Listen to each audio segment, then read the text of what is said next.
আসসালামু আলাইকুম রহমতুল্লাহি ওয়া বারাকাতুহু। সম্মানিত শিক্ষার্থীবৃন্দ, আজকে আমরা আলোচনা করব সংবিধান নিয়ে।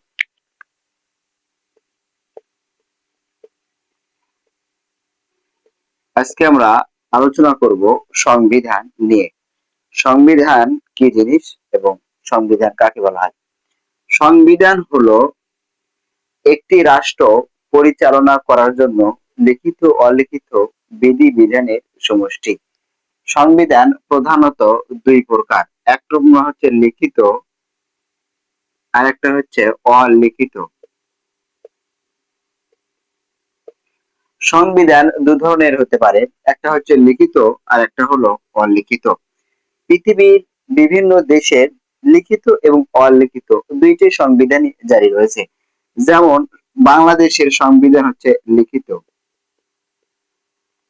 আমাদের পার্শ্ববর্তী দেশ ভারত, ভারতের সংবিধান লিখিত। এবং যুক্তরাষ্ট্র, যুক্তরাষ্ট্রের সংবিধান লিখিত। প্রশ্ন আসতে পারে যে যুক্তরাষ্ট্রের সংবিধান লিখিত না অলিখিত? উত্তর হবে লিখিত। কিন্তু যুক্তরাজ্যের সংবিধান লিখিত নয়, যুক্তরাজ্যের সংবিধান হচ্ছে অলিখিত। আরেকটি দেশ হচ্ছে কানাডা, কানাডার সংবিধান হচ্ছে অলিখিত। আরেকটি দেশ হলো সৌদি আরব, সৌদি আরব। আরো অনেক দেশ আছে যেগুলো দেশের সংবিধান লিখিত অথবা অলিখিত। পরিবর্তনের দিক থেকে সংবিধান দুই প্রকার, একটা হলো সুপরিবর্তনীয় আর একটি হলো দুষ্পরিবর্তনীয়। পরিবর্তনের উপর ভিত্তি করে সংবিধান দুই প্রকার, সুপরিবর্তনীয় দুষ্পরিবর্তনীয়। আর লিখিতের উপর ভিত্তি করে সংবিধান দুই প্রকার, একটা হচ্ছে লিখিত সংবিধান আর একটা হলো অলিখিত সংবিধান। আমরা আজকে আলোচনা করব বাংলাদেশের সংবিধান নিয়ে। বাংলাদেশের সংবিধানের খসড়া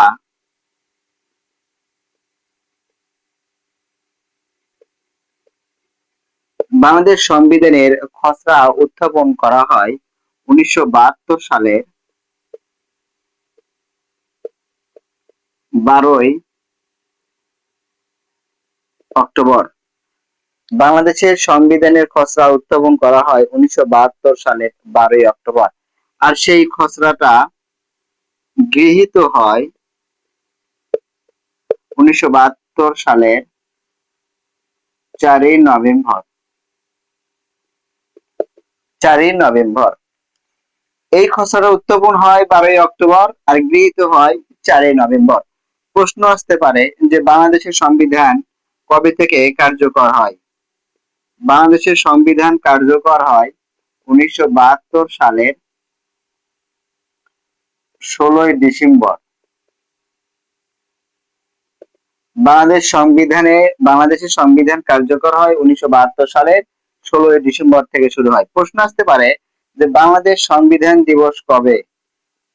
প্রশ্ন আসতে পারে বাংলাদেশের সংবিধান দিবস কবে? সংবিধান দিবস এই যে গৃহীত হলো 4ই নভেম্বর, এই গৃহীত দিনটাই হলো সংবিধান দিবস। এবার আমরা দেখি যে বাংলাদেশের যে সংবিধানটা, এই সংবিধান প্রণয়ন করেছেন কারা? বাংলাদেশের সংবিধান প্রণয়ন করেছেন 34 জন ভদ্র মনীষী এবং ব্যক্তিবর্গরা। তাদের মধ্যে যিনি সভাপতির দায়িত্ব পালন করেছেন তার নাম হলো ডক্টর কামাল হোসেন।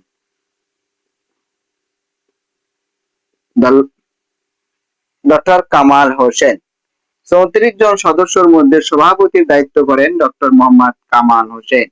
আর এই 34 জন ব্যক্তির মধ্যে একজন মহিলা ছিলেন, তার নাম ছিল বেগম রাজিয়া বানু। আর এই সংবিধান, প্রশ্ন আসতে পারে যে বাংলাদেশ সংবিধানের হস্তলিখিত ব্যক্তিটির নাম কি? যিনি বাংলাদেশের সংবিধানটি নিজের হাতে লিখেছিলেন তার নাম হলো এ কে এম আব্দুর রউফ। বাংলাদেশের প্রথম সংবিধান যিনি হাতে লিখেছেন তার নাম হচ্ছে এ কে এম আব্দুর রউফ। এবার আমরা আসি যে বাংলাদেশের সংবিধানের বিভাগ এবং অনুচ্ছেদ নেই।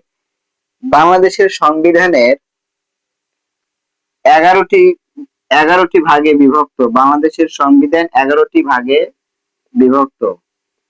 চাকরি পরীক্ষায় প্রশ্ন আসতে পারে বাংলাদেশের সংবিধান কয়টি ভাগে বিভক্ত? উত্তর হবে 11টি। অথবা একটু অ্যাঙ্গেল করে যদি প্রশ্ন করে বাংলাদেশের সংবিধানের